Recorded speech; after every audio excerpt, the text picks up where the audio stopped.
That's great that you got a 2400 on the SAT, or have your own factual potpourri. But none of that means anything to me because that's not what education and intelligence are. And it's what they never should be. See, from the time we're young, first starting school, we're told to sit still and just follow the rules. Don't be creative or much less think. Just know the answer to 2 plus 2.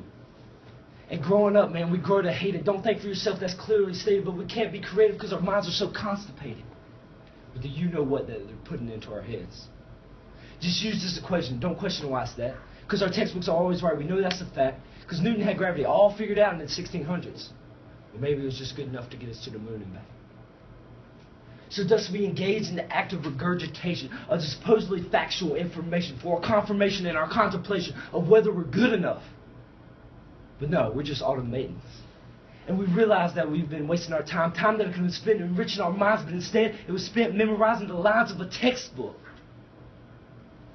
And we find that it's not our teachers at fault, or the textbooks, or the countless exams that we bought, but society who is inevitably taught that this is what education is. So we continue to pile on the mountains of tests. If you score high, you must be better than the rest. But how can they say that this is the key to success if the lot that it goes to doesn't even exist yet?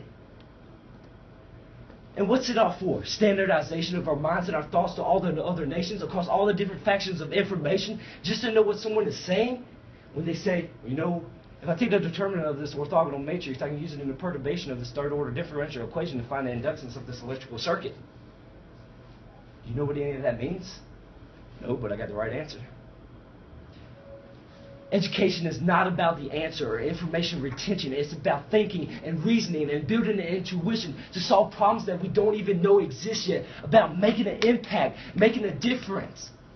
So until we start thinking on our own and stop worrying about what page it is on, we forever be covered in the stone that limits our progress and advancement. For we are human beings and not machines. We have the ability to think and to hope and to dream, to be creative and ultimately lead this world to a brighter future. So start challenging and stop accepting. Stop learning and start thinking. Start giving and stop taking. For this is my declaration of what education should be. Now hold up. Now I know declaration and thinking don't rhyme, but I haven't been clear. Let me say one more time. No one will ever contain the weights on my mind, for I'm a human being, not a part of an assembly line. Ooh.